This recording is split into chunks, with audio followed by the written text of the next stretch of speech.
Mon heure préférée se situait l'après-midi, de 3 à 4. Hormis quelques Italiens bruyants, Maya et moi étions seuls sur la plage.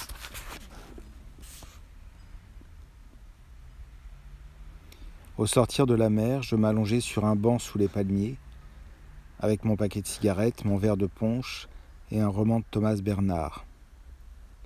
Maya avait fait un choix bien plus adapté aux conditions climatiques et lisait un roman érotique de Anaïs Nin. À vrai dire, ni l'une ni l'autre n'arrivions à lire tranquillement.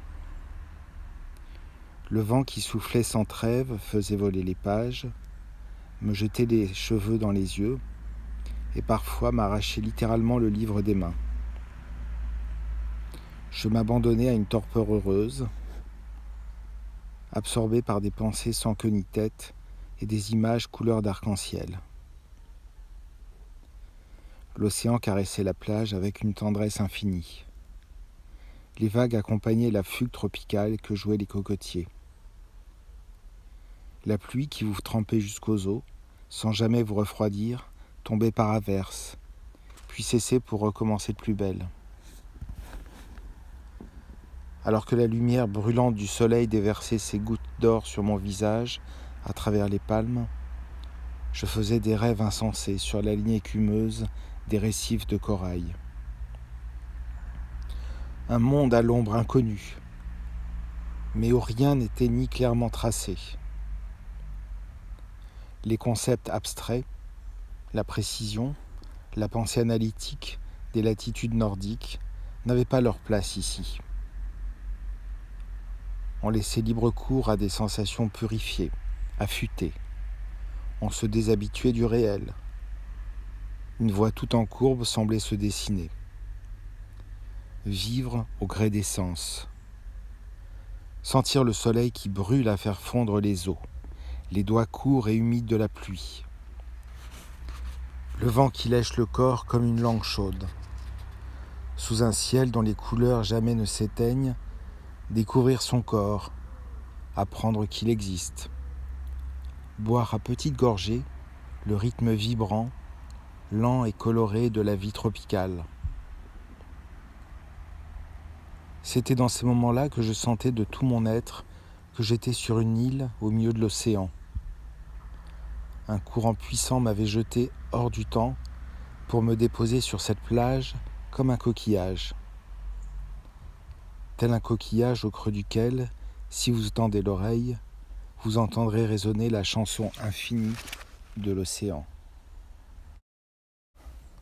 Cet après-midi-là, durant un séminaire qui n'en finissait plus, pareil au mouvement d'une toupie, comme dans un pressentiment de ce qui allait m'arriver, je notais ceci dans mon cahier.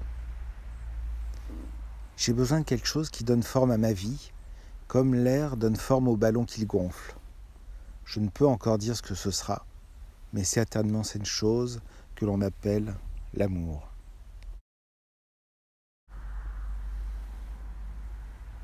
Je m'en souviens très bien, je l'écrivis en regardant une jeune maman apprendre à son enfant à nager dans la piscine.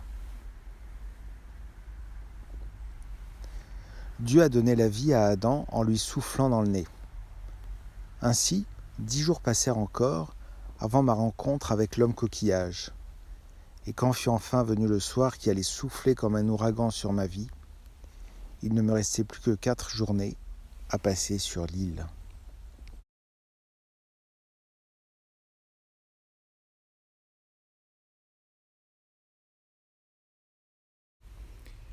Ce fut alors que je croisai sa route, tandis que je marchais vers la piscine dans l'ombre des palmiers. Un homme d'ici, petit, maigre, pieds nus, 2 énormes coquillages dans les mains. Il ne me lâchait pas du regard. Je crois que c'est un regard franc et droit qui me poussa à lui parler. Il avait eu d'emblée quelque chose d'inexplicablement impératif. « Bonsoir, ils sont à vendre tes coquillages ?» C'était une entraînement matière assez stupide. Bien sûr qu'il les vendait, sinon pourquoi viendrait-il à l'hôtel ? J'examinais les coquillages avec grand soin, comme si j'avais l'intention de les acheter. Il m'expliqua alors qu'il était jamaïcain et qu'il gagnait sa vie en vendant des coquillages qu'il trouvait en plongeant dans la mer. Je lui demandai son nom. Tony. On m'appelle l'homme coquillage, ou alors Tony, l'homme coquillage.